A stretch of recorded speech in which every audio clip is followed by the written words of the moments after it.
భూకంపాలు పెరుగుతున్నాయి. ఇప్పటికే కాలుష్యంతో వాతావరణం చాలా వరకు మారిపోయింది. ఇప్పుడు భూమి లోపలి పొరల్లోనూ చాలా మార్పులు జరుగుతూ పరిస్థితులు మారిపోతున్నాయి.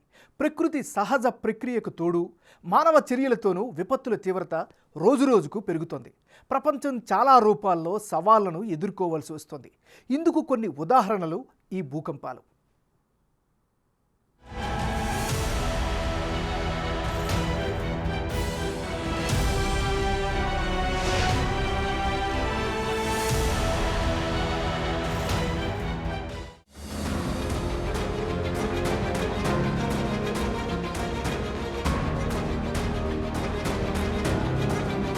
భూకంపాలకు చాలా కారణాలు ఉన్నాయి. భూ ఉపరితలం, భూమి పై పొరల్లో 16 ప్రధాన ఫలకాలు ఉంటాయి. 2 ఫలకాలు కలిసే చోటును ఫాల్ట్ అని పిలుస్తారు. అంటే ఒకవైపు ఉన్న భూఫలకం ఒక దిశలో, మరోవైపు ఉన్న భూఫలకం మరొక దిశలో కదులుతూ ఉంటాయి. నిజానికి ఈ ఫలకాలు చాలా నెమ్మదిగా కదులుతూ ఉంటాయి. అయితే ఒక్కోసారి రెండిటిలో ఒక ఫలకం వేగంగా కదలటం లేదా కిందకు ఒరగటంతో భారీ శక్తి వెలువడుతుంది. దాని ఫలితంగా భూకంపాలు వచ్చే అవకాశం ఎక్కువ. ఇవన్నీ భూమి ఉపరితలం లేదా పై పొరల్లోనే ఎక్కువగా జరుగుతూ ఉంటాయి. ఎందుకంటే భూమి లోపల పొరలన్నీ కూడా రాళ్లు, ద్రవ రూపంలో ఉంటాయి.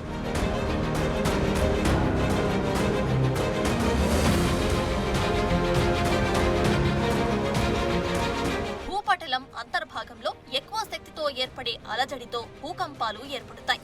భూకంపాలు వచ్చే చోట ఆ ప్రాంత ఉపరితలాన్ని బలహీనం చేస్తాయి.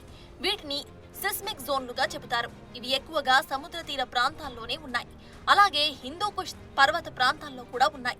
అగ్ని పర్వతాల విస్ఫోటనం, కొండ చర్యలు విరిగిపడటం, గ్రహ శకలాలు భూమిని ఢీకొట్టడం, భూ అంతర్భాగంలో కేంద్రక విస్ఫోటనం, టెక్టానిక్ ప్లేట్స్ కదలడం వల్ల భూకంపాలు వస్తూ ఉంటాయి.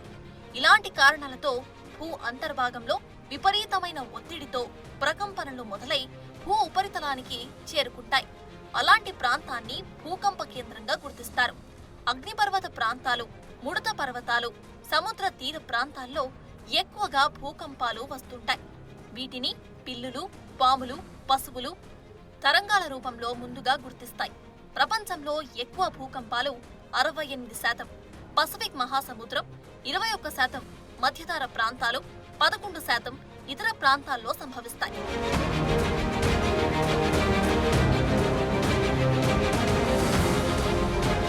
భూకంప తీవ్రతను రిక్టర్ స్కేలుపై ట్రైనైట్రోటోలిన్ అనే కెమికల్ కాంపౌండ్ తో గుర్తిస్తారు.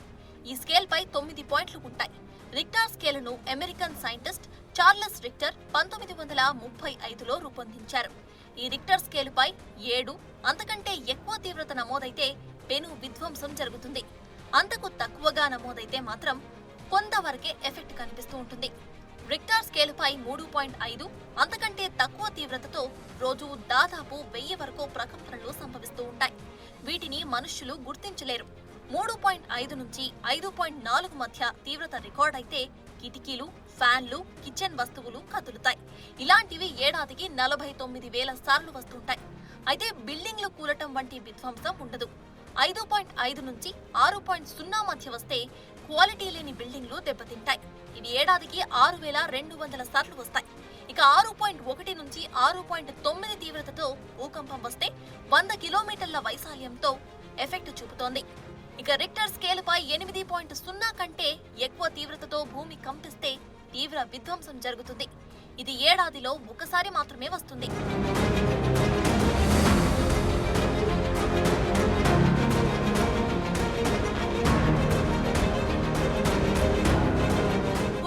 వచ్చినప్పుడు వాటి తీవ్రత 1 నిమిషంలోపే ఉంటుంది, కానీ నష్టం మాత్రం భారీగానే కలిగిస్తూ ఉంటుంది.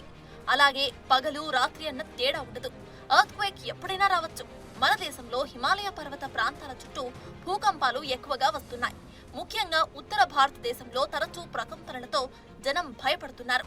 ఢిల్లీ, యూపీ, ఉత్తరాఖండ్, అస్సోం, గుజరాత్, మహారాష్ట్ర, జమ్మూ కాశ్మీర్ వంటి చోట్ల ఎక్కువగా ప్రకంపనలు వస్తున్నాయి. హైదరాబాద్ లో ఉన్న జాతీయ భూభౌతిక పరిశోధన సంస్థ మన దేశంలో భూకంపాలను 5 జోన్లుగా విభజించింది. జోన్ 5 అత్యంత తీవ్రమైన విధ్వంసం కలిగిస్తుంది. ఈశాన్య రాష్ట్రాలు జమ్మూ కాశ్మీర్, బీహార్, ఉత్తరాఖండ్, పశ్చిమ గుజరాత్, మహారాష్ట్ర, అండమాన్ నికోబార్ జోన్ 5లో ఉన్నాయి. ఇక ఢిల్లీ జోన్ 4లో ఉంది. ఇవన్నీ భూకంప డేంజర్ జోన్లే.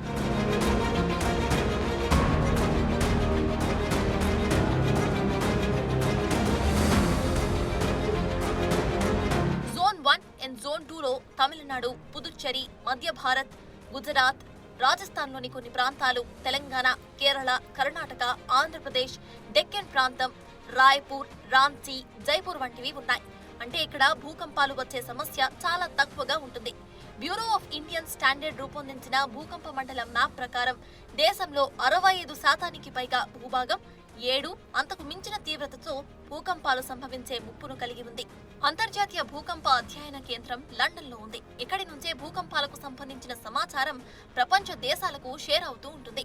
ఇక్కడి సైంటిస్టుల బృందం బ్రిటిష్ జియోలాజికల్ సర్వే పేరుతో భూకంపాలపై పర్యవేక్షణ చేస్తుంది. వీరు దీవులలో ప్రపంచవ్యాప్తంగా భూకంపాలను కొలవడానికి సెన్సార్ల నెట్వర్క్ ను నిర్వహిస్తారు. భూకంపం స్వభావం, దానిని పరిశోధించడం, భూకంప ప్రమాదాల గురించి అవగాహనను మెరుగుపరచడం లాంటి పనులను ఈ సంస్థ నిర్వహిస్తుంది.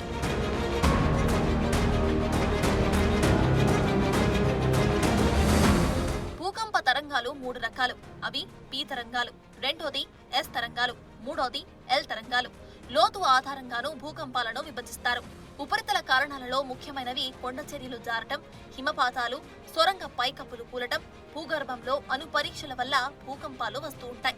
అలాగే అగ్నిపర్వతాలు పేలడానికి ముందుగా లేదా పేలిన తర్వాత భూకంపాలు సంభవిస్తాయి. భూ అంతర్భాగంలో జరిగే రసాయనిక మార్పులు, రేడియోధార్మిక విచ్ఛిత్తి వల్ల ప్రకంపనలకు ఆస్కారం ఉంటుంది. ఇవి 24 కిలోమీటర్ల నుంచి 640 కిలోమీటర్ల లోతులో సంభవిస్తాయి.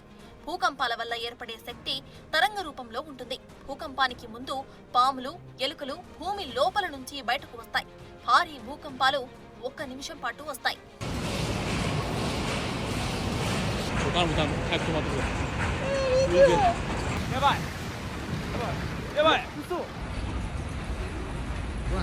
ప్రపంచంలో సంవత్సరానికి 10 లక్షల భూకంపాలు సంభవిస్తున్నట్లు అంచనా. ఇవి ఎక్కువ శాతం సముద్ర గర్భాలలోనే సంభవిస్తున్నాయి. ప్రపంచంలో భూకంప ప్రమాదాలు లేని ఖండం ఆస్ట్రేలియా మాత్రమే. అక్కడ ఇప్పటి వరకు ప్రకంపనలు గుర్తించలేదు. ప్రపంచ మధ్య పర్వత ప్రాంతంలో 21% భూకంపాలు వస్తున్నాయి. ఆల్ప్స్ పర్వతాల నుంచి కాకసస్ పర్వతాలు, హిమాలయాల వరకు ఈ ప్రాంతం విస్తరించి ఉంది. 1961లో హైదరాబాద్లో జాతీయ భూభౌతిక సంస్థ NGRIను ఏర్పాటు చేశారు. దీనిలో డిజిటల్ టెలి వ్యవస్థతో పాటు జియోస్కోప్ వ్యవస్థ కూడా ఉంది. దీని ప్రపంచం భూకంప అధ్యయన కేంద్రాలతో లింక్ చేశారు. హిమాలయ ప్రాంతాల్లో వచ్చే భూకంపాల అధ్యయనానికి ఉత్తరాఖండ్లో రూర్కీ వర్సిటీలో భూకంప అధ్యయన కేంద్రాన్ని ఏర్పాటు చేశారు.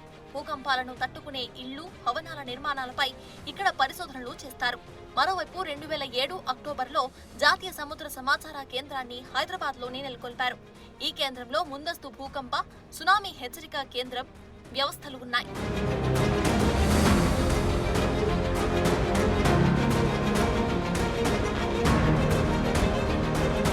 భూకంపంలో ప్రాణ నష్టం తక్కువగా ఉండాలంటే వాటిని తట్టుకునేలా బిల్డింగ్లు నిర్మించాలి. ప్రజల్లో అవగాహన పెరగాలి. భూకంపాల నుంచి రక్షించుకోవటంలో డ్రాప్ కవర్ హోల్డ్ విధానంలో ఎంతో ఎఫెక్టివ్ అన్నది ఇప్పటికే నిరూపితమైంది. భవనాలు దీర్ఘ చతురాస్రాకార ప్రణాళిక కలిగి ఉండాలి. పొడవైన గోడలు, పటిష్ట కాంక్రీట్ పిల్లర్స్ ఉండాలి. కిటికీలు, తలుపులు చిన్నవిగా గోడల మధ్యలో ఉండటంతో పాటే మూలలు, గోడలు కలిసే చోట నిలువు పిల్లర్స్ ఉండాలి. ఎక్కువ ఎఫెక్ట్ చూపిన భూకంపాలు చాలానే ఉన్నాయి. జూన్ 2022లో ఆఫ్ఘనిస్తాన్లో వచ్చిన భూకంపంలో 1100 మంది జనం చనిపోయారు. 2015 ఏప్రిల్లో నేపాల్లో 7.8 తీవ్రతతో భూకంపం వచ్చింది. ఇందులో 8,800 మందికి పైగా మరణించారు. అలాగే 2011 మార్చిలో జపాన్లో 9.0 తీవ్రతతో ఎర్త్క్వేక్ వచ్చింది. ఆ తర్వాత సునామీగా మారింది. ఆ ప్రకృతి విపత్తులో 20,000 మందికి పైగా మృత్యువాత పడ్డారు. 2004 డిసెంబర్లో ఇండోనేషియా తీరంలో వచ్చిన భూకంపం 12కు పైగా దేశాల్లో సునామీ ప్రభావం చూపించింది. 9.1 తీవ్రతతో అప్పుడు భూకంపం సంభవించింది. దాదాపు 2.30 లక్షల మంది ప్రాణాలు కోల్పోయారు. ప్రాణ నష్టం పరంగా ఇదే అతిపెద్ద ఎర్త్క్వేక్.